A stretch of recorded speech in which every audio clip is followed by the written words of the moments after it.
नमस्कार मित्रों। तो आप सभी लोग कैसे हैं? उम्मीद कर रहा हूं कि आप सभी लोग अच्छे होंगे। आप सभी प्यारे मित्रों का हमारे चैनल कृष्णा स्टडी क्लासेस पर स्वागत है। और जो भी मित्र हमारे चैनल कृष्णा स्टडी क्लासेस पर नया है तो प्लीज हमारे चैनल कृष्णा स्टडी क्लासेस को लाइक करें, सब्सक्राइब करें और बेल आइकन पर ऑल बटन को जरूर प्रेस करें, जिससे आने वाले सभी वीडियो आपको आसानी से प्राप्त हो सके। आप सभी प्यारे मित्र हमारा सहयोग हमारे चैनल को ज्यादा से ज्यादा शेयर करके कर सकते हैं। तो आप सभी प्यारे मित्रों से हमारा निवेदन है, प्लीज आप सभी प्यारे मित्र हमारे चैनल को शेयर जरूर करें, जिससे ज्यादा से ज्यादा मित्र हमसे जुड़ सकें। तो संख्या पद्धति अर्थात नंबर सिस्टम, हम इसमें आज सीखेंगे कुल गुणनखंडों की या भाजकों की संख्या ज्ञात करना। इस प्रकार के क्वेश्चन आपके यूपी पीईटी में, यूपी टीईटी में, सुपर टेट में या अन्य जो आप कंपटीशन के पेपर देते हैं, लेखपाल है, उसमें इस प्रकार के क्वेश्चन और एसएससी में भी इस प्रकार के क्वेश्चन खूब पूछे जाते हैं। तो आइए इसका क्वेश्चन नंबर 1 हम लोग देखते हैं। जिसे एक क्वेश्चन हम लोग ले लेते हैं। क्वेश्चन है 60 के कुल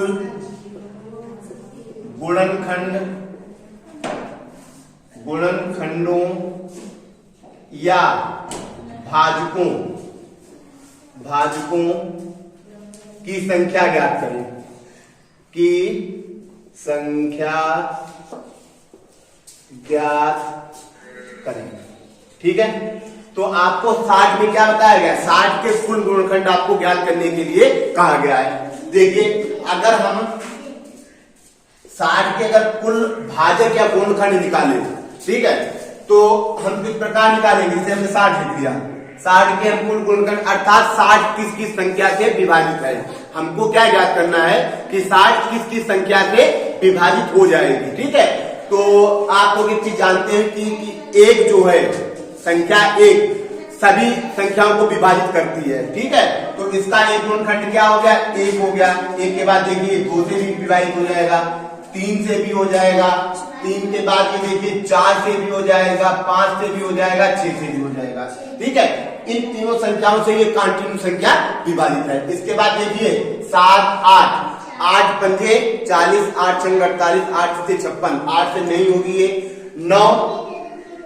9 देखिए 9 से भी नहीं होगी। 10 इसके बाद किससे होगी? 10 से हो जाएगी, 12 से हो जाएगी, 12 के बाद किससे? 15 से हो जाएगी, 15 के बाद किससे होगी? अब 18 से भी नहीं होगी, 20 से होगी। किससे होगी? 20 से होगी। 20 के बाद किससे? 20 के बाद ये संख्या डायरेक्ट 30 से, और 30 के बाद किससे? अपने आप स्वयं से 60 से डिवाइड होगी। तो आप गिनिए 1 2 3 4 5 6 7 8 9 10 11 12। तो कुल गुणनखंड कितने हो गए? या भाजकों की संख्या 12 हो गई। कुल भाजकों की संख्या कितनी हो गई? 12। अभी हमें संख्या ये 60 दे रखी थी, तब तो हमने इसको आसानी से निकाल लिया कि इसमें ये संख्या इससे विभाजित हो जाएगी। ठीक है, लेकिन अगर हमने संख्या कहीं बड़ी दे रखी होती, ठीक है, तो आइए उसके लिए क्या करेंगे हम लोग, देखते हैं इसकी ट्रिक। तो सबसे पहले क्या करेंगे? हम 60 के गुणनखंड अभाज्य गुणनखंड कर लेंगे। देखिए 30 प्राप्त होगा, फिर 2 से काटेंगे 15 प्राप्त हो जाएगा, फिर 3 से काटेंगे 5 प्राप्त हो जाएगा, और 5 से काटेंगे कितना? 1 प्राप्त हो जाएगा। तो सबसे पहले क्या करना है? हमें इसके जो संख्या 60 दे रखी है, इसके अभाज्य गुणनखंड ज्ञात करना है। अभाज्य गुणनखंड निकालने के बाद क्या करेंगे? देखिए 60 को किस तरीके से लिख लेंगे? 2 दूनी 4 3 12 और 12 पंजे 60। ठीक है, देखिए 2 से कितनी बार कटा है? 2 से कितनी बार? 2 बार कटा है, तो 2 की पावर कितनी लगा लेंगे? 2 लगा लेंगे। ठीक है, फिर देखिए 3 से कितनी बार? 1 बार, और 5 से कितनी बार? 1 बार कटा है। ठीक है, इतना हो गया। इसके बाद आप लोग क्या करोगे? जो इसकी घात है, इसकी जो घात है उसमें क्या करेंगे? 1 जोड़ देंगे। सबकी घात में हम 1 जोड़ लेंगे।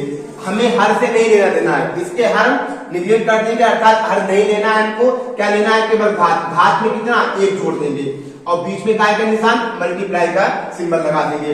1 में 1 जोड़िए, फिर 1 में 1 जोड़िए। ठीक है, कितना हो गया ये? 3 गुणा 2 और गुणा कितना हो गया 2, तो कितना 2 तिया या 3 दूनी 6 और 6 दूनी 12, तो कितने हो गए कुल गुणनखंड? कुल गुणनखंडों की संख्या कितनी हमारी? देखिए यहां भी 12 प्राप्त हुई है और यहां भी 12 प्राप्त हुई है इजी करना। सबसे पहले आप लोग क्या करेंगे? सबसे पहले दी गई संख्या के अभाज्य गुणनखंड करेंगे। क्या करेंगे? दी गई संख्या के अभाज्य गुणनखंड करना है। अभाज्य गुणनखंड में जो संख्या जितनी बार कटी है उसकी उतनी घात लगा लेंगे। देखिए 2 से कितनी बार कटा है? ये 2 बार, तो 2 की पावर कितनी? हमने 2 लगा ली। ठीक है। 3 से कितनी बार कटा है? 3 से 1 बार कटा है, तो 3 की पावर कितनी लगा ली? 1 लगा ली। 5 से कितनी बार कटा? 5 से 1 बार कटा है, 5 की पावर कितनी? 1 हमने लगा ली। फिर उसके बाद क्या करना है? हमें उसके हर से नहीं लेना, हर से हमको कुछ भी लेना देना नहीं है, केवल उसकी घात लेना है। और घात में कितना जोड़ना है? प्रत्येक घात में 1 जोड़ देना है। तो देखिए घात कितनी थी? 2 थी, 2 में हमने कितना जोड़ दिया? 1 जोड़ दिया। ठीक, कितना प्राप्त हो गया? 3। और घात में जो अगली घात लेंगे उसके बीच में सिंबल का आएगा, मल्टीप्लाई का सिंबल लगाएंगे। तो देखिए मल्टीप्लाई का हमने सिंबल लगा दिया बीच में। फिर घात कितनी थी हमारी? 1 थी, 1 में 1 फिर जोड़ दिया। कितनी थी घात? 1 थी, 1 में हमने फिर जोड़ दिया। फिर क्या? सबकी घात को जोड़ने के बाद बीच में मल्टीप्लाई का सिंबल लगाएंगे और सब में कितना? 1 जोड़ देंगे। तो देखिए 3 गुणा 2 गुणा 2, तो 3 दूनी 6 और 6 दूनी 12। ठीक है, तो है इससे निकालना इजी है ना इजी। तो आइए इसका क्वेश्चन नंबर 2 देखते हैं। प्लीज अगर आपको चैनल ये क्वेश्चन समझ में आए तो अपने फ्रेंड्स के पास शेयर जरूर करें। आइए इसका क्वेश्चन नंबर 2 देखते हैं हम लोग।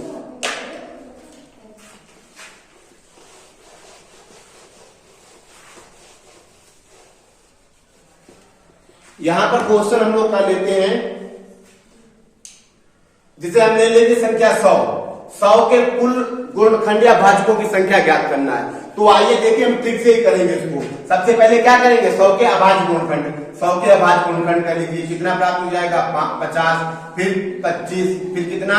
5 25 और 5 एकम 5। अब क्या करेंगे? इसको लिख लेंगे, कितना?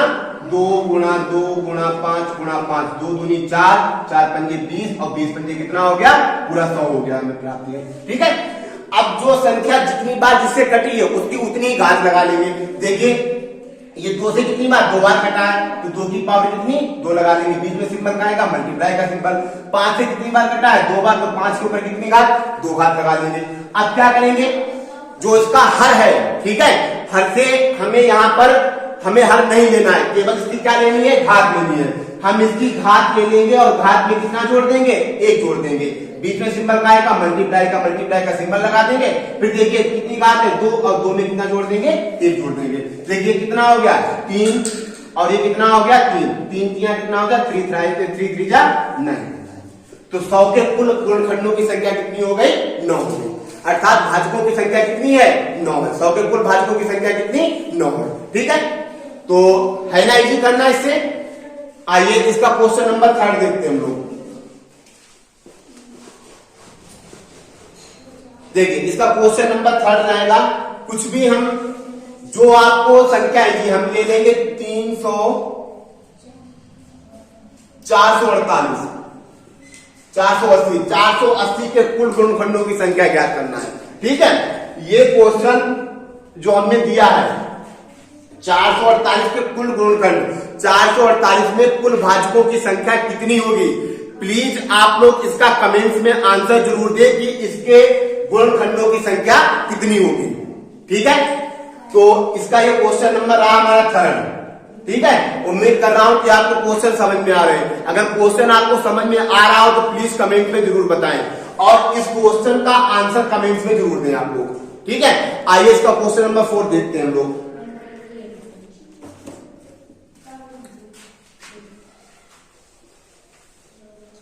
चार सौ 48, कोई भी एक संख्या ले लें, हम ले लेते हैं 128 के कुल गुणनखंडों की संख्या या भाजकों की संख्या ज्ञात करनी है। ठीक है, तो हम क्या करेंगे? सबसे पहले 128 के क्या करेंगे? अभाज्य गुणनखंड कर लेंगे। तो कितना? 6 और 4 कितना प्राप्त हो गया? 64। फिर काटेंगे कितना? 32। फिर काटिए 16। फिर काटिए कितना प्राप्त हो जाएगा? कितना? 8। फिर काटिए 4। फिर कितना? 2 बार जाएगा और कितना? 2 एकम 2। तो देखिए 2 की पावर कितनी हो जाएगी? 1 2 3 4 5 6 7। 2 की पावर कितनी? 7। अब आपको क्या करना है? हर जो इसका है इसकी केवल घात से जो घात है, घात में कितना जोड़ना है, 1 जोड़ना है, तो घात में कितना 1 जोड़ देंगे, घात कितनी 7 की 7 में जोड़ दिया, कितना कुल गुणनखंडों की संख्या कितनी हो गई, 8 हो गई। ठीक है, तो है जी कुल गुणनखंडों की संख्या निकालना। इसी में अगर हमसे आगे पूछ ली, वो तो फिलहाल लेवल उसका अलग है, आप लोग इतने सीखे इसमें। ठीक है, तो इसमें कुल गुणनखंडों की संख्या हमसे खूब पूछी जाती है। आप चाहे टीटी का पेपर ले लीजिए, सुपर 10 का पेपर ले लीजिए, लेखपाल का पेपर ले लीजिए, और जो पेट का पेपर है उसमें भी खूब हमसे पूछा जाता है कि कुल गुणनखंडों की संख्या कितनी होती है। तो उम्मीद कर रहा हूं